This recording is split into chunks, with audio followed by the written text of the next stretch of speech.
This is Bruce Friedman of Adult Site Broker, and welcome to Adult Site Broker Talk, where each week we interview one of the movers and shakers of the adult industry, and we give you a tip on buying and selling websites. This week we'll be speaking with Andy Wullmer of Creator Traffic.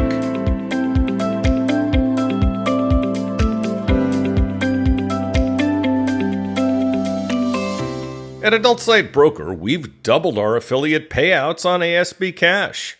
Now when you refer sellers or buyers to us, you'll receive 20% of our broker commission on any and all sales that result from that referral for life. You can either place a link to us on your site or refer buyers and sellers through an email introduction. ASB Cash is the first affiliate program for an adult website brokerage. Check out asbcash.com for more details and to sign up. We've also added an events section to our website at adultsitebroker.com.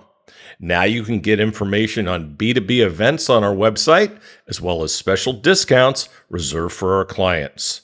Go to adultsitebroker.com for more details. Now let's feature our property of the week that's for sale at Adult Site Broker. We're proud to offer for sale a site that has a comprehensive list of the finest strip clubs in the world. The site has club reviews and discussions. It's been around since 1993. The software was custom programmed by the owner. The current owner can provide the new developer with all the information needed to run the site. Members stay for an average of 3.5 months. There are 15 to 20 new joins and 65 to 75 rebills a day. All the traffic is direct or from search, and 99% of the traffic is from North America. No ads have been purchased, which is something the new owner could do to increase revenues. There are several revenue streams that are currently not being implemented. Club owner sponsorships, dancer photo galleries, classified ads, and banner ads. These revenue streams could easily double or triple the monthly sales. The owner is selling so he can take advantage of other opportunities. Only $750,000. Now time for this week's interview. My guest today on Adult Site Broker Talk is Andy Wullmer, also known as the Traffic Captain of Traffic Partner and most recently Creator Traffic. Andy, thanks for being back with us today on Adult Site Broker Talk. Hey, Bruce. Nice greetings to Bangkok. Finally, I'm home in Bremen in Germany. I was traveling all the shows in LA, Lisbon, Las Vegas. So it's good to be home. I know. I saw you in a couple of those places for sure. Now, let's tell everyone about Andy. He's a veteran of the industry for over 20 years. He was the founder of Sex Goes Mobile before selling it to the company he now works with, Traffic Partner. Andy works with many verticals from porn production to online retail, mobile offers, dating, live cams, and now Creator Traffic for OnlyFans type sites. Andy worked as a model agent before he started brokering traffic. His nickname is the Traffic Captain because he's recognized as a strong leader in this industry, and he also wears all kinds of funny clothing. Andy is the CEO of Mobile for Traffic Partner with brands like Fuckbook, Sex Goes Mobile, Webbilling, Grand Slam Media, Dating Partner, Cam Partner, Digital Performance, and now Creator Traffic. TrafficPartner.com has been in business since 1997 and offers direct advertisers, casual and mainstream dating products and apps. Mobile web and desktop versions are available in 50 plus countries. They own all of their own products or have full exclusivity. They're constantly searching for premium quality mobile and desktop traffic from publishers and networks using their own direct, top-performing dating and community offers. Their business models are CPL, RevShare, PPS, CPM, and CPC, thus allowing people to promote their products via affiliate, display, push, email marketing, and more. VIP partners will be assigned to a dedicated account manager that will not only monitor campaigns, but support you in optimizing your campaigns for the highest results. How was that for a resume, Andy? Wow, that was better than I could do it. There was a lot of things in, but it's all about the traffic. And in the end, the dating vertical is our main with Traffic Partner. And creatortraffic.com, that's for the OnlyFans and directly for models. and model agencies. And of course, we want to have the whole world. We want to have any kind of payment systems. And, you have traffic. I don't care if it's CPC, CPL, CPM. I want it. Well, there you heard it, people. So, Andy, you guys do a lot of dating traffic, as you just alluded to. Give us an update on the dating industry in 2023 and how it's faring.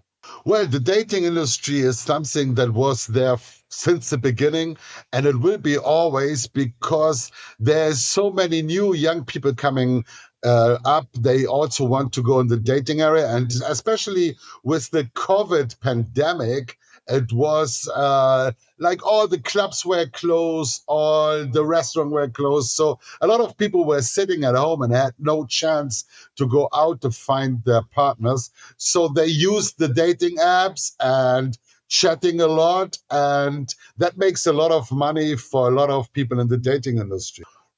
Right now, of course, the dating, it's still a big vertical, and also with Traffic Partner, we get in more than 50 countries, and it's not only like the big market like US and Europe, it's also outside of Europe. And how to get the traffic, it's also way easier when you have the right niches in your social media. I have a lot of affiliates driving traffic through Facebook, TikTok, Instagram, and of course, in the classical way through websites. So, in general, there's a lot of traffic, a lot of customers, and we are good in creating products because with Traffic Partner, all our products are in house. And we have also the support is in the local languages, and we integrate local payment methods because in US everybody have credit card, but if you go outside of the US, there's a lot of countries credit card have only a 30 or 40% penetration. So it's important to see the local markets. That's the most important. Oh, absolutely. I think that was Michael's inspiration for starting Webbilling. Exactly. And this time when they started with Webbilling, American companies, they were frustrated because they couldn't sell their products in Europe because only like 25-30% of the Europeans had a credit card. So Webbilling did the debit cards. But yeah, that's a long time ago. Now we are more focusing on the selling traffic to models. We make you famous on OnlyFans. That's more our direction right now. Well, we'll get to that in a little bit. Now, you started Sex Goes Mobile, which is now part of Traffic Partner. How is mobile advertising doing in the current market? Well, we finished with Sex Goes Mobile some years ago because we saw news that to me. the best part was done. We had the easy payment flow with a double click, one click. So that's the time when I said click, cash. And we decided to focus more on new products. We run Sex Goes Mobile for more than 7 years. It was high profit for us and for our affiliates. And there are still some companies in the market doing mobile products. But the difference is when we started SGM, mobile traffic was about 5% of the traffic, and we converted it on a high flow. Now it's about 90% of the traffic is mobile, and you can sell any kind of product. So it's not really anymore the need. There's no more separation between traffic between mobile and so on. But of course, there's still some people, they work with SIM and with CC submit and stuff like this. But for us, the biggest time was over, so we moved on to other products for mobile. And all our dating products, we have apps in the Google Play Store and in iTunes, and we have always a mobile web vision of our products. So there's not anymore so much the separation between mobile and desktop. It's only traffic. Oh, of course not. So, Andy, the latest big thing has obviously been OnlyFans and other such sites. How much of a revolution has OnlyFans caused in adult? And do you think they'll be able to continue to sustain themselves in the future? Well, it's for models, it's a very good way to monetize their content and to get their fans to pay for. A lot of them were big on social media like Instagram and Twitter, but what's for a model, you have a lot of followers and a lot of likes, but you don't make money. So OnlyFans was the right way to monetize their traffic. And I know a lot of cam models which are doing still cam live shows, but also they can sell now content like little video clips and their pictures on OnlyFans. And it's a little bit like people get like a Netflix subscription. You can have a subscription on your favorite models. So also for the customers, which are really a fan of one or two or different models, so they can follow up and they can get in contact with the messaging. So OnlyFans definitely was a breakthrough for a lot of models to have an extra income. And for some of them, that was the new way to make big money, especially the early adopters. So models which started early on OnlyFans and they had their fan base on Twitter or Instagram or TikTok.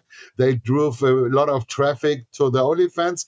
And now there's a lot of girls, they make more 20, 30, 40K a month with OnlyFans. So it was definitely a revolution for models how to make money. Absolutely.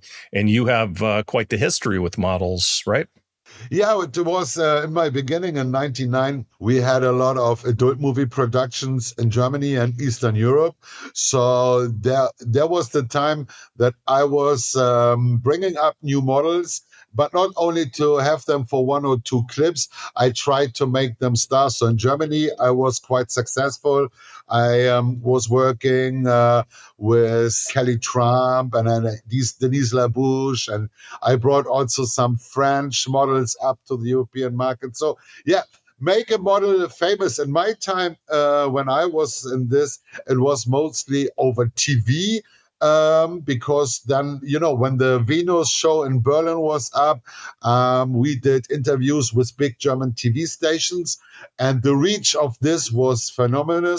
And then you could even see, like, after 1 month, the video shops they call us and say, "Hey, we need more movies of Kelly Trump." People coming and asking for us. So, yeah, it was a different time and a different way of marketing. But to make models famous is still what I do in certain ways. In a different way. Absolutely. So your latest project is Creator Traffic. Why don't you tell us a little bit more about that? Yes, because of my nickname, the Traffic Captain, always when I went to cam shows like the AW Summit, the Bucharest Summit, B Cams, Line Expo, of course, a lot of models arrive to me and say, "Oh, Andy, you're the Traffic Captain. I need more traffic on my OnlyFans account and on my other fan sites," because there's also Fansly and Loyal Fans. And there's a lot of sites doing fan sites like Fan Central also to mention. And I'm the traffic captain, but mostly I'm buying traffic because with Traffic Partner, we are a big buyer. And then with Adnium, which is from Grand Slam Media, we're also selling member area traffic. And Grand Slam Media have a lot of great other sites where they sell the member area traffic. But it was difficult for me to sell traffic to OnlyFans or to models. So I was sitting together with Michael and we were talking what we want to do in the OnlyFans area. And then we had the chance to buy whobyte.com, which is a big OnlyFans search engine. And then we had also the chance to buy Fans Matrix. So we have two huge OnlyFans search and discovery sites. But their business model were selling ads on a time base, like you buy a 1 week or 1 day, 1 month flat rate deal. And as we are experts in buying traffic, so we brought this technology, a real-time bidding platform, and we made creatortraffic.com to have all our traffic sources in one place. And we have an easy come in for models, so they still can say, "Okay, I want to buy a package," like, "Okay, I want to buy traffic for 199 or 299, whatever. They can buy a package because a lot of models, they don't know what is a CPC, CTR, so they get confused. So we keep it easy for the models to buy packages. And then, of course, our target for professional media buying are the agencies Right. because they know they need traffic to make their stars on OnlyFans more famous. So we have an agency sign up and they can upload all the models, the profiles, and run all the campaigns in one dashboard and from all our sources we have. So it's a one-stop for an agency. They don't need to work on different sites. And creator traffic is very transparent because we do it on a CPC base, so cost per click. All, all the impressions you see on the site, you don't pay. You only pay when a customer click on your ad and goes directly to your OnlyFans model site. So it makes it transparent. And we help them also to make better ads because we always show them the CTR rate.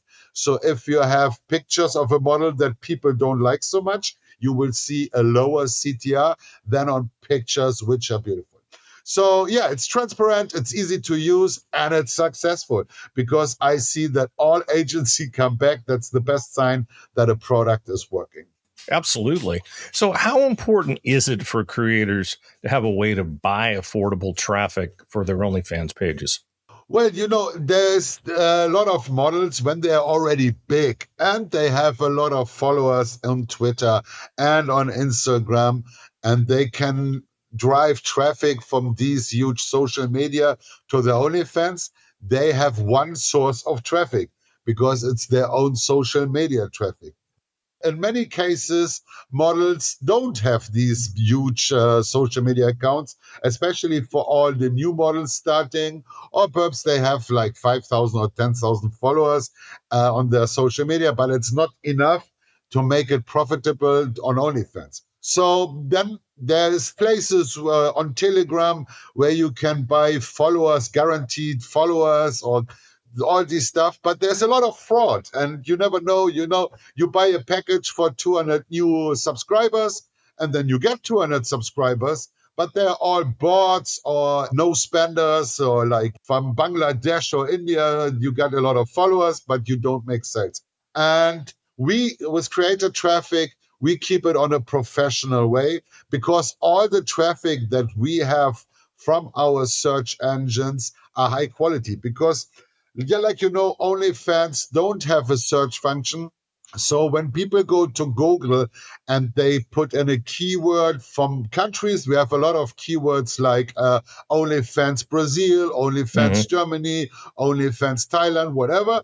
And on these keywords, also the keywords with any kind of fetish in combination with OnlyFans, we get the traffic from Google to our search engine, and there we show your ads. So the quality of the traffic is super high because in the end, if a user looks for something specific and you give him something specific, then there's a match and it's a sale. So right now, from the feedback is that 3 clicks on our search engine to your free OnlyFans account, it's the conversion rate, 3 clicks, one free user. And then, of course, you need to message them and you need to make this free user to a paid one. But the quality of the traffic is super high. Not even with Sex Goes Mobile, I had so high conversion rates. So it's very targeted traffic. That's awesome.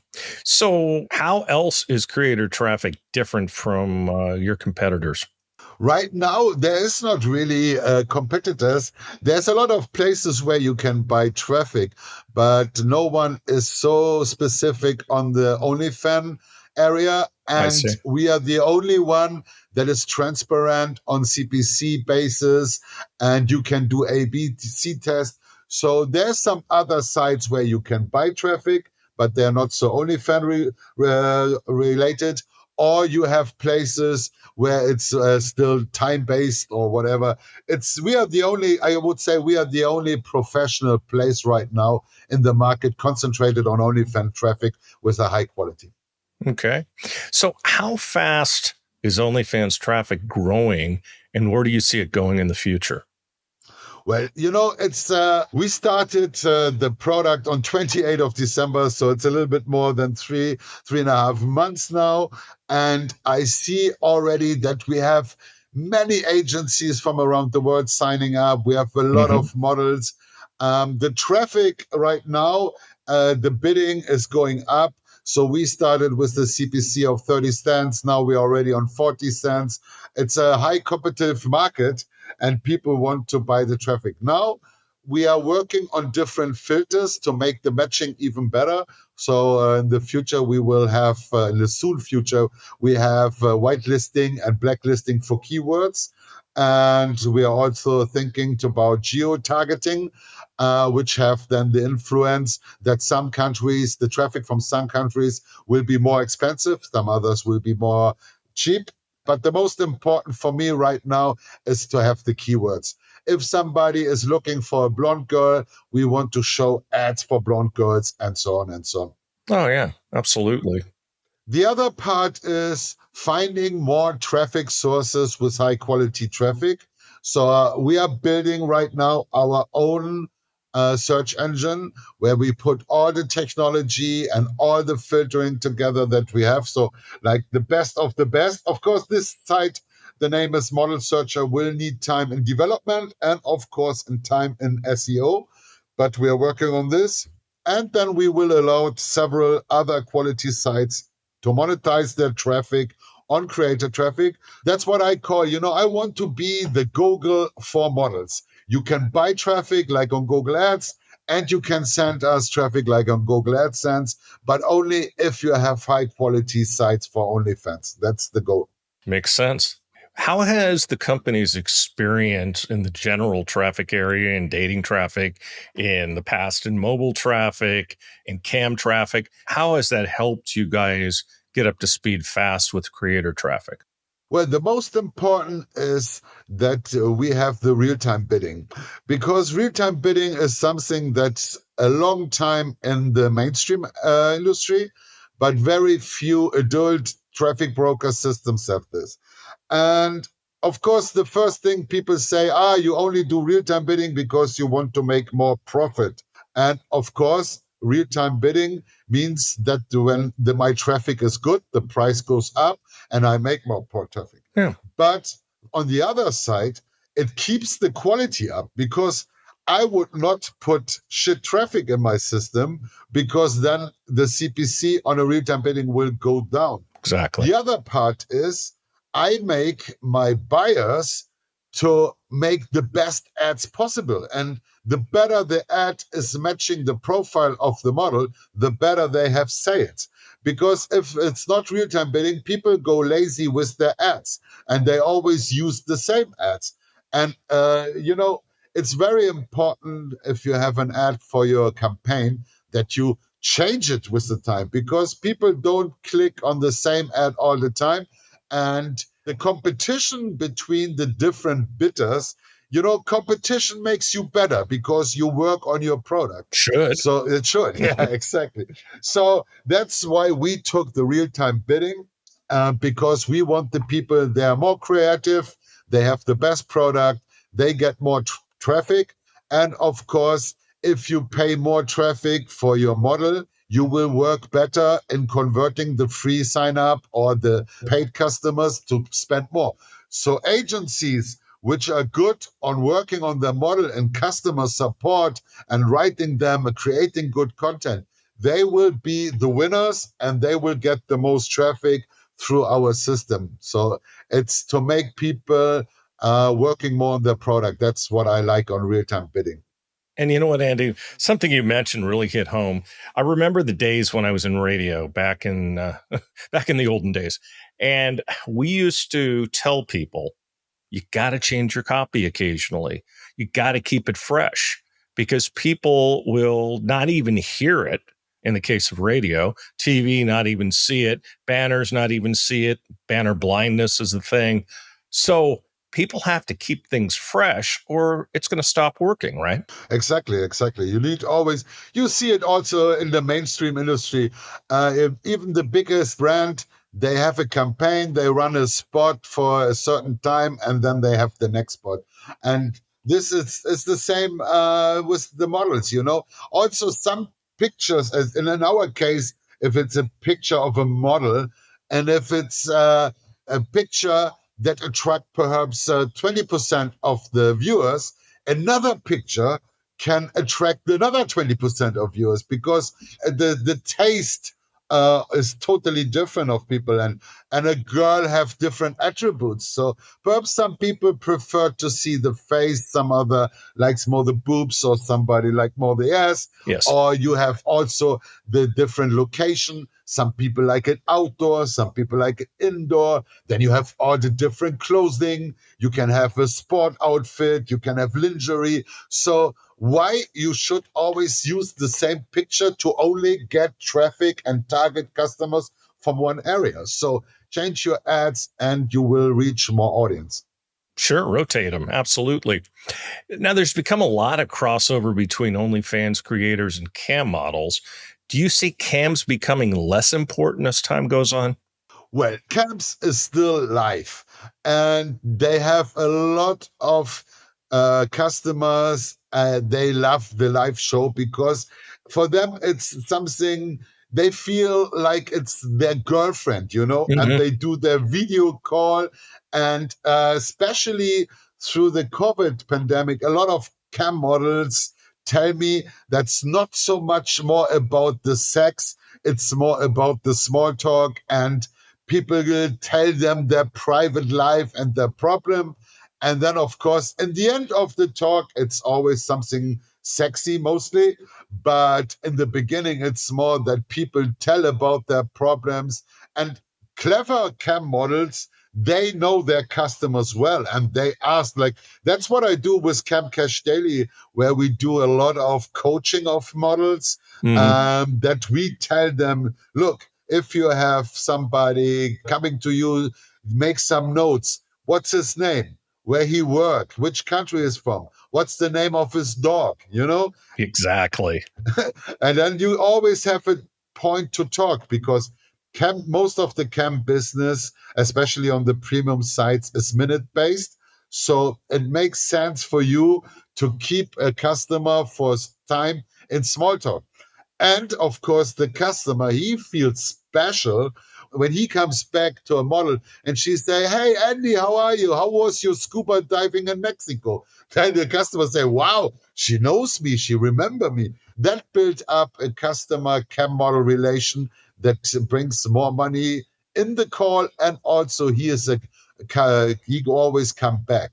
So of course, on the freemium sites, it's a little bit different because that's more about the sexual action, and it's Hmm. also that there's always more people in one room. So the premium business of the models, it's very important to have the social contacts.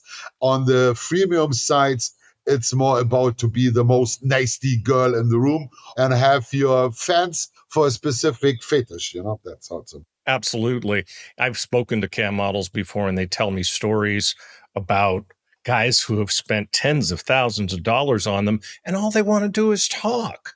I think a lot of these guys out there are really, really lonely. Something you and I can't possibly imagine, Andy. But there are men. He laughs. There are men out there who just want somebody to talk to.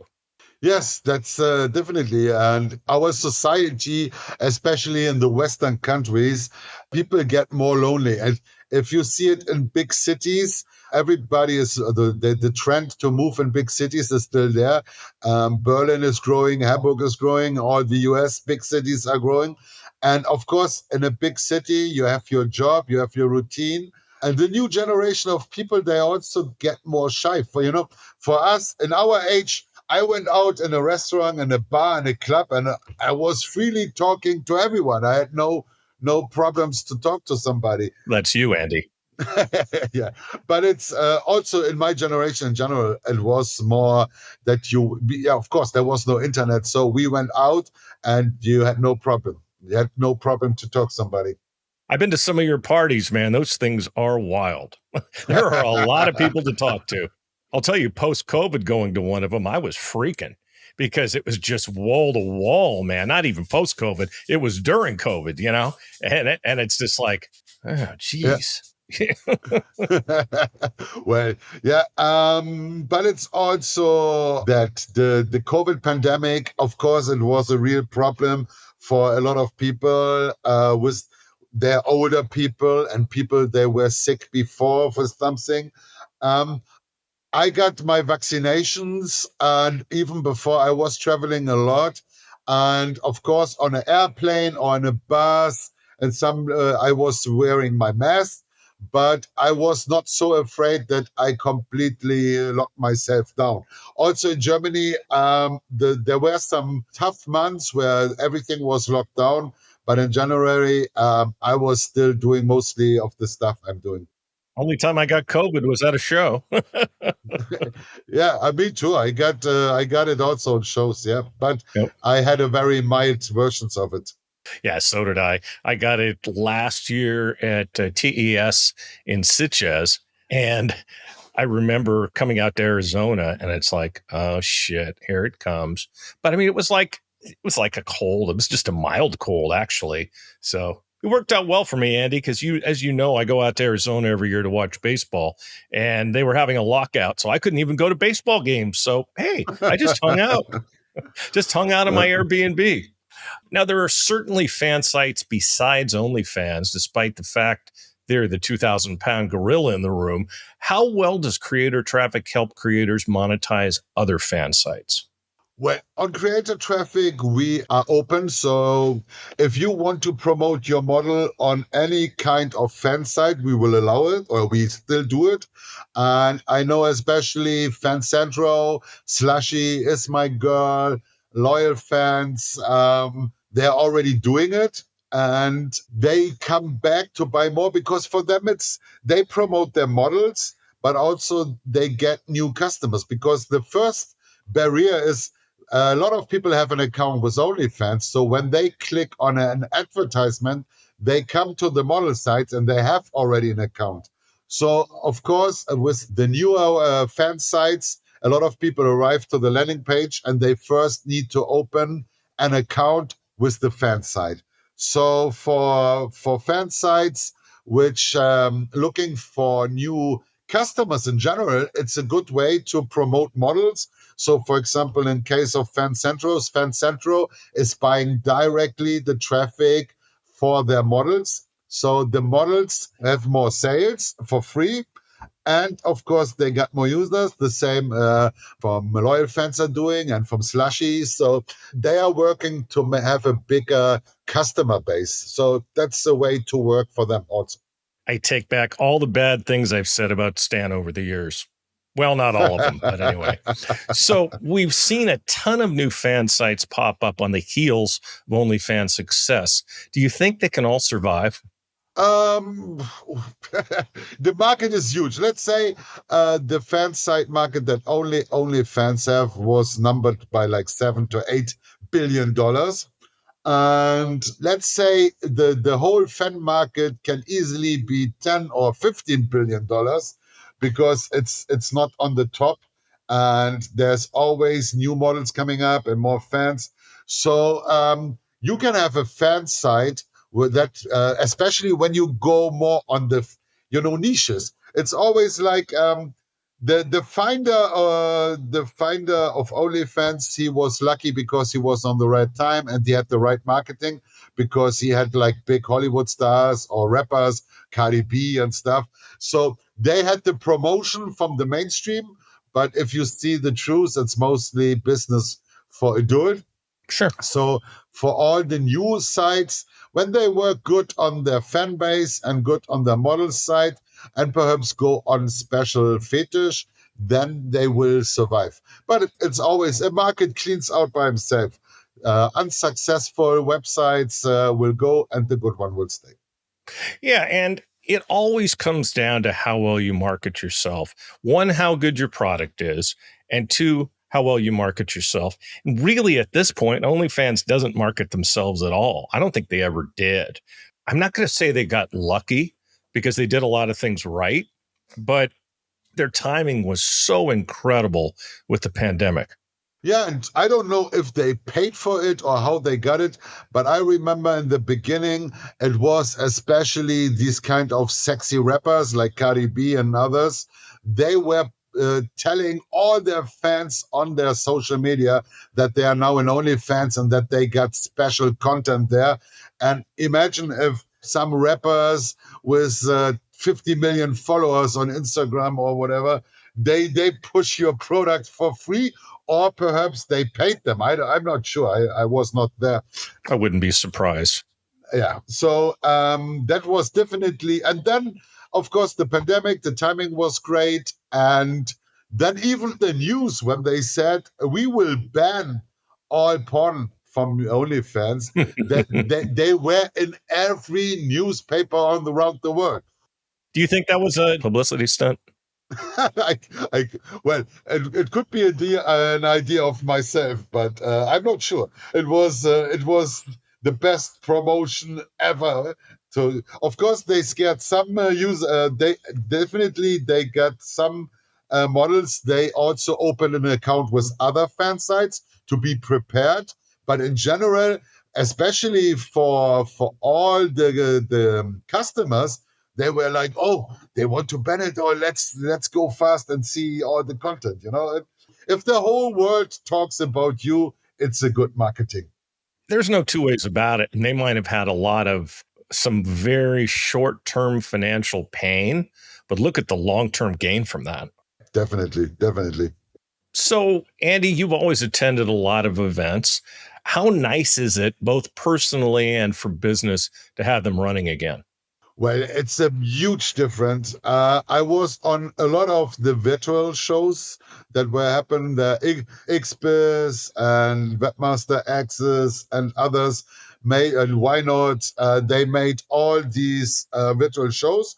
I like the virtual shows for the seminars because I made a lot of seminars there and I had a huge audience because it's easy for everybody from around the world. So I would say I had even more people in my seminars than I have on a live show. But for the networking and it's not working as well as live. Also, the shows have always two reasons. Having fun with existing partners and talking about the business, if there's any problems or any way to grow it. And the other part is to find new customers. And on the show, it's like I meet you and you tell me, oh, I know this guy and I know this guy. So it's also my existing network. It's helping me to find other people on that show. And on an average show, let's say there's 1,500 people, I would never have the time to speak to everyone because in 3 days you cannot talk to 1,500. But Only 1,499, right? yeah. So my existing network helps me to filter other people, and they say, "Oh, yeah, I know somebody here and know somebody there." It's not possible on a virtual show. That's true. The second part is we have, with Traffic Partner and Creator Traffic, we now always have booth. So we have a place where people can walk by and read our message like we buy dating traffic or we have OnlyFans traffic. So only by walking by, there's one sentence they can read and they know it's interesting or not. And then we go on a show with 3, 4 people from our team. And with the combination of doing seminars, having a booth, having 4 people there, having my network, speed networking, and all this, we are almost capable to reach all the attendances on the show on one or the other way. And this brings us a lot of new business, but also we have a lot of intensive meeting with our existing customers and see how we can grow the business. And also it's so nice if you have a problem or something, it's like it's popping up. You can sit together on a vodka Red Bull and a beer and talking about problems, and it's way better than to have a phone call. Wait, vodka, Red Bull, and beer together? I don't know about that. Well, I normally I have the vodka Red Bull and the other person drinks the beer. Yeah? We know, Andy. But another thing to keep in mind, and I know it's just as important, are the relationships and the friendships And I don't know about you, but during the pandemic, it was hell not seeing our friends. Yeah, some people I was really missing because some of these guys are, like you say, it's friends because I travel with them around 20 times a year. And the nice part on the shows, it's also the sidekick events. Like there's some people I was scuba diving with. I do boat trips. We went on a shooting ranch. We did whitewater rafting. We did parasailing. A lot of people from the shows I would suggest my friends, and it was hard to don't see them. I was lucky because during the pandemic I was traveling 6 months to Gran Canaria Island in Spain.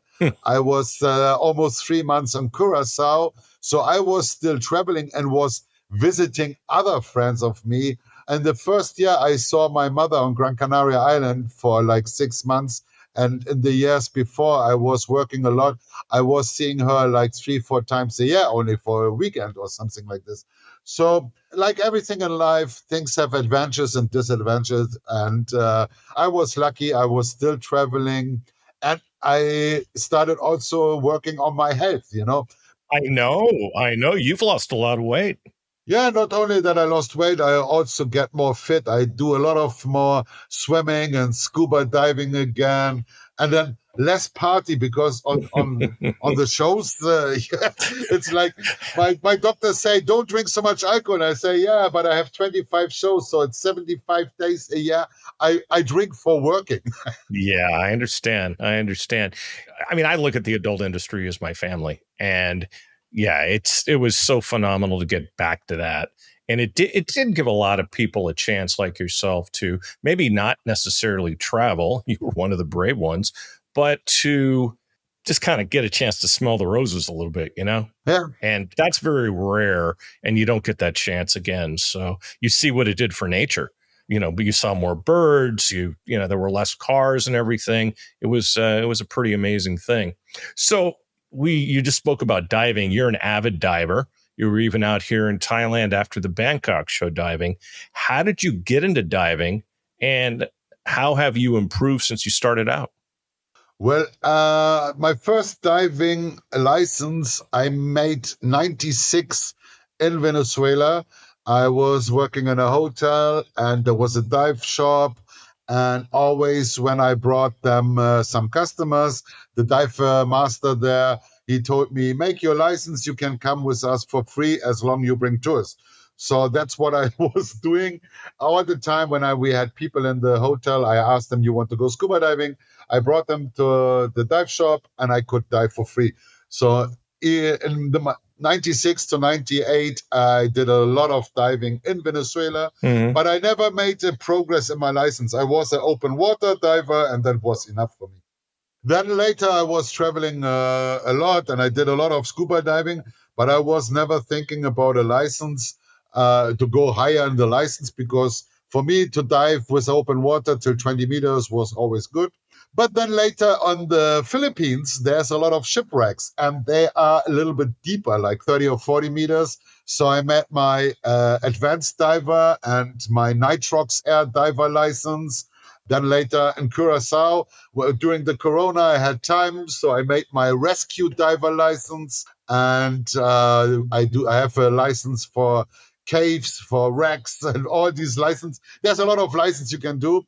And right last winter, after the Bangkok show, I met my master diver license. So now I have all the license How cool. I can have. And of course, if I want to go to be an instructor and open my own diving school, I need to make my instructor license. But I don't think that I will work in that area because no time. And also, You're well paid, and I don't think they're as well paid. So there you go. no, Oh, yeah, so before I ask the next question, I'll make the standard disclaimer that we're taping this in April to run sometime in mid to late May. So what shows will you be attending for the balance of the year? Or maybe I should ask which shows you won't be attending. well, the next show it's already next Monday. It's 17 or 18 of April. I go to Warsaw for the conversion conference, Cool. and this is mostly for Traffic Partner. Then we go with creator traffic. We will be at the AW Summit in Bucharest on the 7th of May. And then we fly over to Miami. This will be about 15th of May in Miami, XBIZ Miami. And then we go in the end of May, 28, 29 of May. It's the Bucharest Summit, which is another live cam show in Bucharest. And then in June, we have the Icon Conference, See you which there. is on Cyprus. In Cyprus, that will be a nice show. And so then the AW Summit, the AW World Show, it will be in Barcelona. So yeah, there's a lot of show. If you're in the business and you have still Facebook, join the Captain's Business Lounge on Facebook. There I will have always the information about all the shows. So check out the Captain's Business Lounge on Facebook. There you go. Yeah, well, I used to be on Facebook until they kicked me to the curb. I used to enjoy your posts, which will get me to my next question.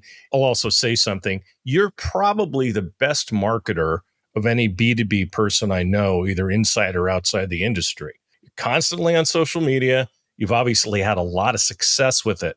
So what advice would you give to other B2B professionals on how to up their social media game?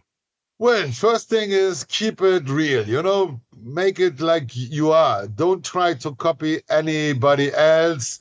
This copies never survive in this marketing area.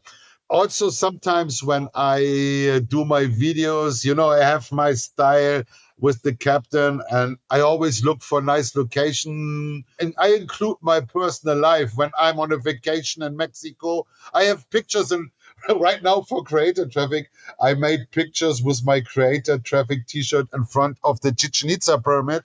That works for me, but not for everybody. So find your own way. And of course, what you said before, constantly. And then don't look that you have the most followers. Have followers that are in your area. For example, my Captain's Business Lounge on Facebook, there's only 3,000 people in it.